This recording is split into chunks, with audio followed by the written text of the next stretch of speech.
नमस्कार. आज आपण सासू सून किचन मध्ये रवा बेसन लाडू ही रेसिपी पाहणार आहोत. रवा बेसन लाडू दरवर्षी ज्याप्रमाणे मी घरी करते त्याची रेसिपी आज मी तुमच्याबरोबर शेअर करणार आहे. चला तर मग रेसिपीला आपण सुरुवात करूया.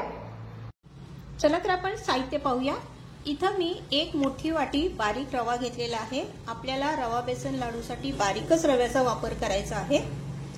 आणि त्याच वाटीच्या मापाने इथं मी हरभऱ्याची डाळ भाजून दळून आणलेली आहे. त्याचं पीठ आहे. हे डाळ भाजलेली होती त्यामुळे आपल्याला रवा बेसन लाडू करताना जास्त डाळीचे पीठ बेसन भाजायची जास्त गरज नाही आपल्याला इथं. आणि याच वाटीच्या मापाने अर्धी वाटी इथं मी तूप घेतलेलं आहे आणि वेलची पावडर घेतलेली आहे. चला तर आपण आता रेसिपीला सुरुवात करूया. इथं हे बेसन आता आपण चाळून घेऊया. कारण गिरणीतून जरी आपण दळून आणलं असलं तरी त्यामध्ये बारीक खडे वगैरे राहण्याची शक्यता असते. त्यामुळे इथं मी हे बेसन पूर्ण अगोदर चाळून घेते.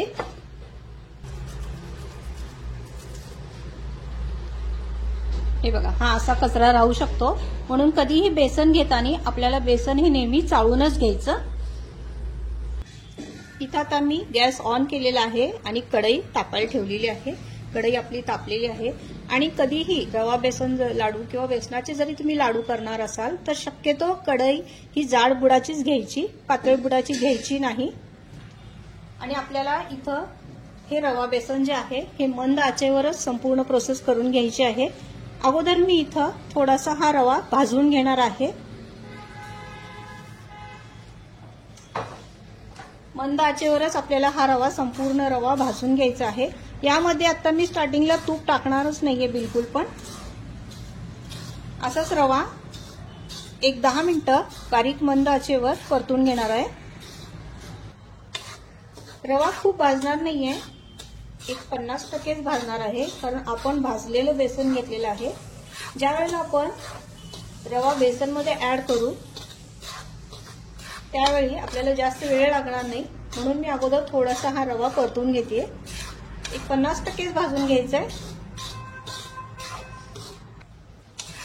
इथं स्लाइडचा अगदी रव्याचा कलर चेंज व्हायला सुरुवात झालेली आहे.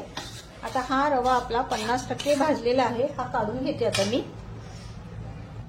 आता आपण त्याच कढईमध्ये बेसन भाजून घ्यायचंय. आता त्यामध्ये थोडं तूप टाकून घेते.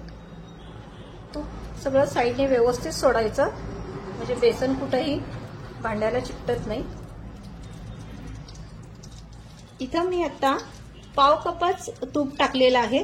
सगळं तूप एकदम पहिल्यांदा एकदम लगेच सगळं तूप टाकायचं नाही आपल्याला. आता यामध्ये आपण बेसन ऍड करूया जे चाळून घेतलं होतं आपण.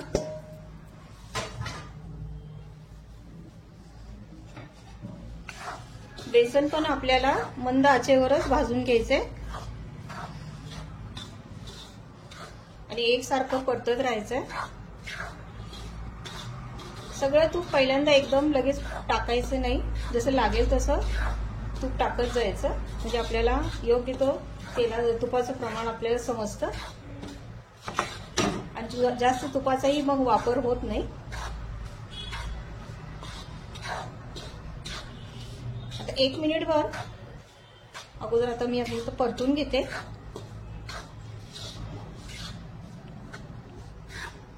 पण तूप टाकलं की त्यामध्ये पिठामध्ये लगेचच गाठी व्हायला तयार होतात. आपल्याला त्या गाठी पूर्ण फोडतच बेसन भाजून घ्यायचंय. जर गाठी तशाच शिल्लक राहिल्या तर सगळ्याकडून एकसारखं बेसन भाजलं जात नाही. आता इथं मी 1 मिनिटभर छान परतून घेते अगोदर आणि मग परत थोडं आणखी तूप ऍड करूया आपण यामध्ये. तुपाचं प्रमाण लागेल तसंच घालायचं आहे. एकदम पहिल्यांदा सगळं टाकायचं नाही तूप. हे बेसन आपलं भाजून घेतलेलं आहे त्यामुळे आपल्याला जास्त भाजायची गरज नाहीये इथं. आता परत थोडंसं तूप मी यामध्ये ऍड करते.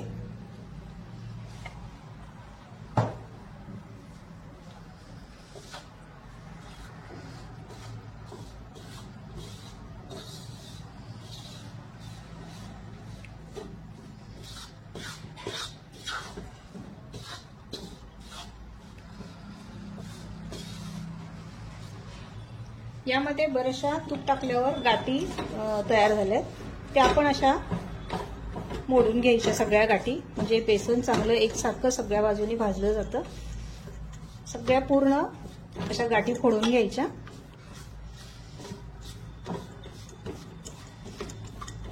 म्हणजे बेसन पण चांगलं छान सुट्ट होतं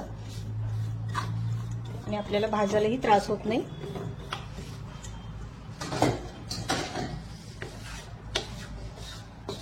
बघा बेसन लगेचच सुट्ट झालं, गाठी पण फोडून घेतल्या.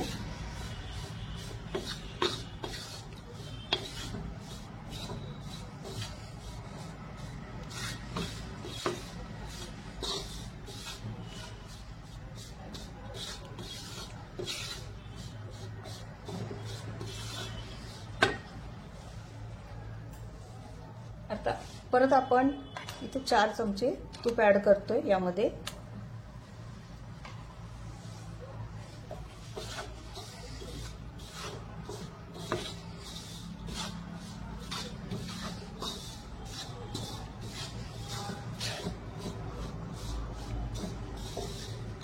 बेसन मध्ये तूप टाकलं की अगोदर बेसन तूप शोषून घ्यायला सुरुवात होते, त्यामुळे त्यामध्ये गाठी तयार होतात. म्हणून आपण त्या गाठी पूर्ण वेळोवेळी अक्षर फोडतच चांगलं बेसन भाजून घ्यायचं. आणि बेसन चांगलं भाजत आलं की परत त्यातून तूप रिलीज व्हायला सुरुवात होते.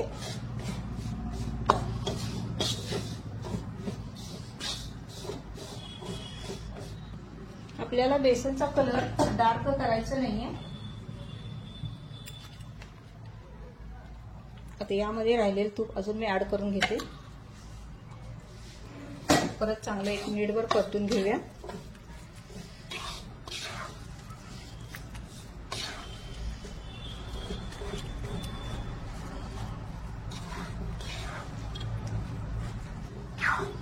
आपल्याला तूप टाकल्या असं वाटतं की तुपाचं प्रमाण जास्त झालंय, पण जसं आपण भाजत जाऊ तसं तुपाचं प्रमाण यातलं कमी व्हायला सुरुवात होते. आता बघा हे मिश्रण. आता परत हे आता छान अगदी 1 मिनिटभर चांगलं भाजून घेऊया.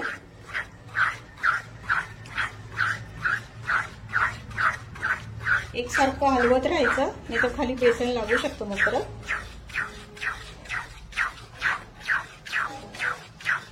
गॅस मी इथं मंदच ठेवलेला आहे, गॅस मोठा बिलकुलही करायचा नाही. इथं मी 50% बेसन भाजून घेतलेलं आहे आणि याची कन्सिस्टन्सी तुम्ही इथं पाहू शकता तुपाची. पाऊण वाटी मी इथं तुपाचा वापर केलेला आहे. पाव वाटी तूप आपलं अजून इथं शिल्लक राहिलेलं आहे. आता यामध्ये मी रवा ऍड करून घेणार आहे. आपण रवा पण अगोदर 50% भाजून घेतलेला आहे, त्यामुळे आता रवा बेसन दोन्ही भाजायला जास्त वेळ आपल्याला लागणार नाही बिलकुलही.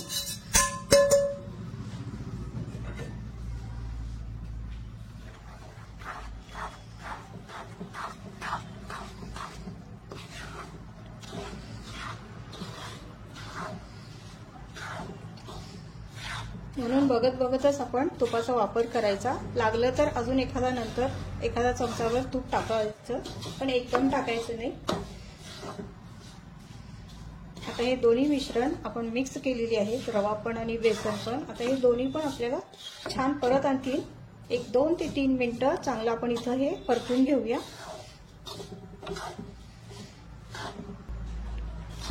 रवा मी अगोदर भाजून घेतल्यामुळं यामध्ये गाठी बिलकुलही आता रव्याच्या तयार होत नाहीये.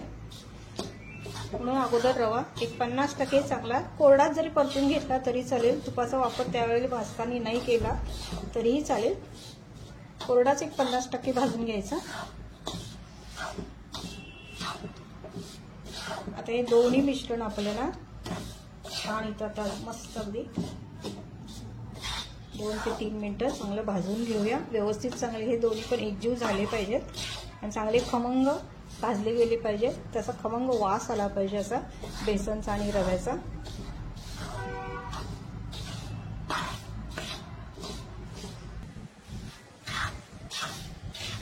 इथे 5 ते 7 मिनिटं मी रवा बेसन भाजून घेतले. आता इथं तुम्ही पाहू शकता कलरही अगदी छान चेंज झालाय, चांगला चेंज झालाय. रवा बेसन भाजलंय की नाही हे कसं ओळखायचं, तर याचा कलर ही चांगला चेंज व्हावा लागतो थोडासा, आणि त्याचा वास ही खमंग, अगदी भाजता खमंग वास यायला लागला की समजायचं की आपलं रवा बेसन हे पूर्ण भाजलेलं आहे. आता हे रवा बेसन आपलं पूर्ण इथं भाजून झालेलं आहे. आता हे मी काढून एक 5 मिनिटं थंड करून घेणार आहे. बेसन लाडूमध्ये रवा बेसन लाडूमध्ये मी पिठी साखरचा वापर करणार नाहीये, तर मी लिसा साखरचा वापर करणार आहे. या दोन्ही साखरेमधला तुम्ही फरक पाहू शकता. ही पिठी साखर आहे आणि ही आहे लिसा साखर. ही अशी मऊ असते, मऊसर असते, ही अशी कोरडी नसते. पिठी साखर सारखी ही कोरडी नसते, ही मऊसर असते, आणि ही पिठी साखर आपली अशी ही कोरडी असते. मी पिठी साखर वापरणार नाहीये, तर लिसा साखरचा वापर करणार आहे. आमच्या भागामध्ये आम्ही याला लिसा साखर म्हणतो. तुम्ही तुमच्या भागामध्ये तुम्ही याला काय म्हणता मला कमेंट बॉक्समध्ये नक्की कळवा. आता हे मिश्रण मी एक 5 मिनिटं थंड करून घेतलंय. आता हे थंड केल्यानंतर यामध्ये आपण आता वेलची पावडर टाकून घेऊया. मी जवळपास इथं अर्धा चमचाच्या थोडंसं वरती वेलची पावडर टाकली आहे. मिक्स करून घेऊया.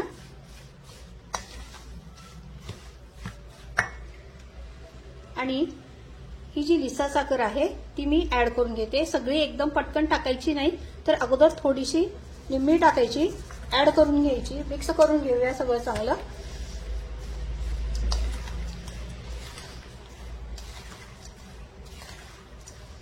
मिश्रण खूप गार करत बसायचं नाही. खूप जर गार झालं मिश्रण तर साखर व्यवस्थित त्यात विरघळली जाणार नाही. त्यामुळे मिश्रण थोडंसं गरम असतानाच, कोमट असतानाच मिश्रण त्यामध्ये साखर ऍड करून घ्यायची, म्हणजे बाइंडिंग चांगलं येतं लाडूला. नाहीतर मग खूप कोरडा होतो लाडू. बिलकुलही मिश्रण पूर्ण थंड होऊन द्यायचं नाही. एक 5 मिनिटं अगोदर थंड करून घ्यायचं आणि साखर पूर्ण आपण त्यामध्ये ऍड करून घ्यायची. मी या बाउलनी रवा घेतलेला होता, बारीक रवा. जवळपास तो रवा अर्धा किलो होता आणि अर्धाच किलो मी इथं लिसा साखर ही वापरलेली आहे. आणि आपण याच बाउलने एक बाउल मी बेसन घेतलेलं होतं.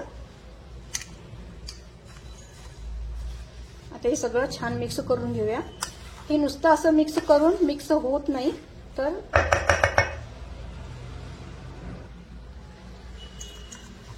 हे सगळं असं पेला वगैरे असं घ्यायचा, एखादा लांबडा ग्लास घ्यायचा आणि चांगलं दाबून हे असं मिश्रण सगळं एकजीव करून घ्यायचं. असं चांगलं दाबून तुम्ही मिश्रण एकजीव केलं तर लाडवाला बाइंडिंग चांगलं येईल आणि लाडू अगदी छान वळला जातो. मग हे मिश्रण मी पूर्ण दाबून असं पूर्ण एकजीव करून घेतलंय. इथं तुम्हाला हे अजून असं कोरडं वाटत असेल, पण हे कोरडं नाहीये. ज्या वेळेला तुम्ही लाडू वळायला घ्याल त्यावेळेला अगदी परफेक्ट लाडू वळला जाईल. जर समजा तुमचं मिश्रण जर कोरडं झालं तर त्यामध्ये एखाद दुसरं तुम्ही तूप ऍड करू शकता. तुम्हाला इथे लाडू वळून दाखवते.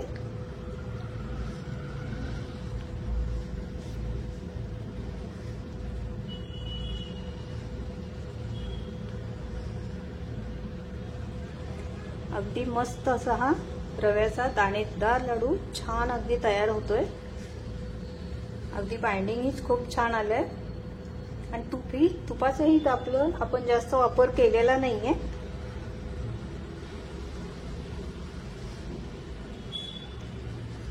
तुम्ही पाहू शकताय अगदी गोल गरगरीत आपला हा लाडू छान तयार झालाय.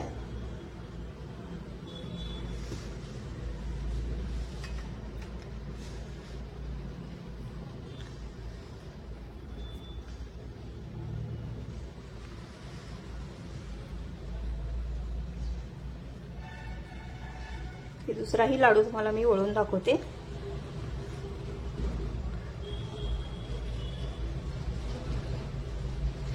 मिश्रण जर पातळ झालं जास्त असं वाटलं, तुपाचं प्रमाण जर जास्त झालं असं वाटलं, तर तुम्ही त्यामध्ये थोडंसं बेसन किंवा रवा ऍड करू शकता. रवा भाजूनच ऍड करायचा आणि त्या भाजताना तूप वापरायचं नाही. आणि बेसन ही नुसतं भाजकं बेसन ऍड करायचं, तुपाचा वापर करायचा नाही भाजताना.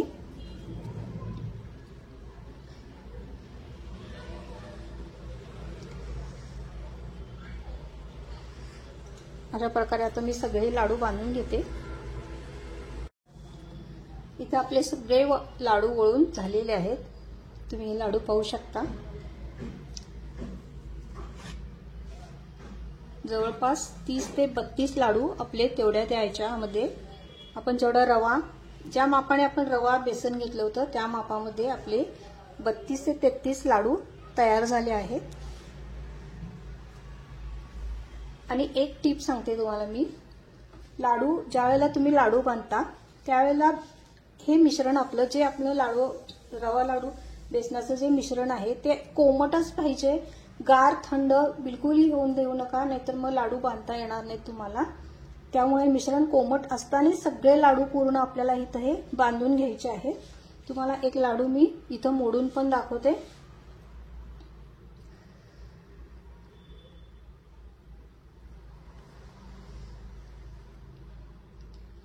त्याचं टेक्स्चर किती छान आलंय तुम्ही पाहू शकता. अतिशय सुंदर लाडू तयार झालेले आहेत इथं.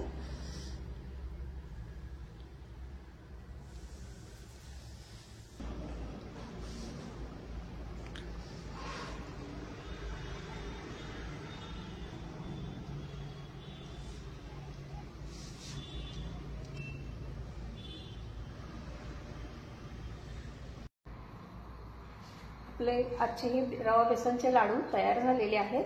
तुम्हा सर्वांना दिवाळीच्या खूप खूप शुभेच्छा. आणि माझ्या जर चॅनलला अजून सबस्क्राईब केलं नसेल तर नक्की सबस्क्राईब करा. आणि जर रेसिपी आजची आवडली असेल तर लाईक, शेअर, सबस्क्राईब करायला विसरू नका. धन्यवाद.